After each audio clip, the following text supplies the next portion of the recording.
नमस्कार शेतकरी बंधूंनो, तुमच्यासाठी एक आनंदाची बातमी आहे.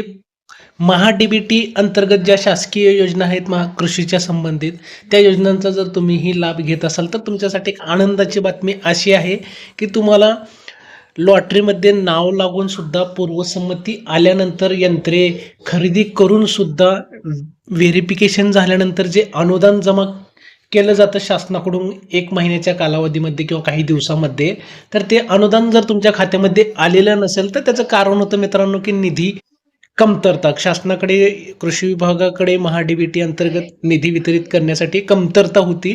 त्यामुळे ते निधी तुमच्या खात्यामध्ये जमा केलं गेलं नव्हतं मित्रांनो. पण अशा शेतकऱ्यांसाठी एक आनंदाची बातमी आहे, की त्यांची पूर्वसंमती होऊन सर्व डॉक्युमेंट सुद्धा क्लिअर असून आणि कृषी विभागाकडून अंतिम मान्यता निधी वितरणास मिळाल्यानंतर सुद्धा निधी आलेला नसलेल्या शेतकऱ्यांसाठी एक आनंदाची बातमी आहे, की त्यांच्या खात्यामध्ये संबंधित कृषी यांत्रिकीकरण घटकांतर्गत जे घटकांसाठी अर्ज केलेला त्याचा निधी नक्कीच तुमच्या खात्यामध्ये जमा केला जाणार आहे.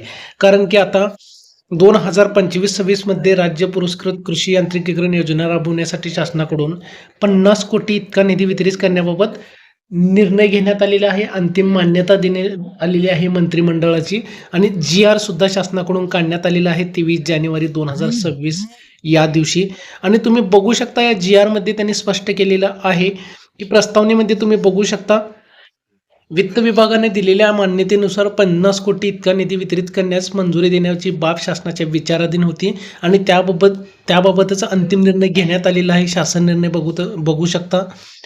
सन 2025-26 या वर्षात राज्य पुरस्कृत कृषी यांत्रिकीकरण योजनेची अंमलबजावणी करण्यासाठी 50 कोटी इतका निधी जे कृषी आयुक्त आहेत यांना अर्थसंकल्पीय अंदाज वाटप व संनियंत्रण प्रणालीवर वितरित करण्यास मंजुरी देण्यात येत आहे. सदर निधी सन 2025-26 करिता खालील लेखाशीर्षाखाली अर्थसंकल्पित केलेल्या तरतुदींतून खर्चित टाकावा. म्हणजे कुठल्या घटकासाठी खर्च केला जाणार आहे? 50 कोटी निधी बघू शकता. पीक संवर्धन आणि 2 नंबरचं जे सर्वात महत्त्वाचं आहे शेतकऱ्यांसाठी ते म्हणजे कृषी यांत्रिकीकरण योजना.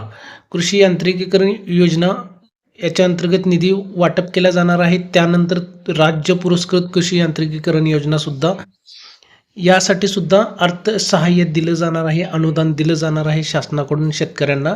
आणि काळजी करू नका, तुमची फील्ड व्हेरिफिकेशन झालेली आहे संबंधित घटकासाठी, जसं की ठिबक सिंचन म्हणा, ट्रॅक्टर चलित यंत्रे आहेत, ट्रॅक्टर असेल किंवा काही वेगळे तुषार सिंचन असेल, त्यासोबतच आणखी काही घटक असतील, तर त्यासाठी सुद्धा तुम्हाला पेंडिंगमध्ये अनुदान जर बाकी होतं, सर्व व्हेरिफिकेशन झालेलं आहे, सगळ्या कंप्लीट स्टेट झालेल्या होत्या महा-डी-बी-टी अंतर्गत, तर तुम्हाला हे निधी अडवलं जाणार नाही. तर आता निधी आलेला आहे, त्यामुळे लवकरच काही दिवसामध्ये पुढच्या तुमच्या खात्यामध्ये संबंधित अनुदानाची रक्कम जी पूर्वसंमतीमध्ये दाखवलेली आहे त्याच्या अनुषंगाने तुमच्या खात्यावरती हा निधी दिला जाणार आहे. मित्रांनो, काळजी करायची काहीच गरज नाही. शेतकऱ्यांना एक आनंदाची बातमी आहे, जे कृषी विभागाकडून शासनाने आज दिलेली आहे. जी-आर निर्गमित करून जे 50 कोटी वितरित करण्यास मान्यता दिलेली आहे.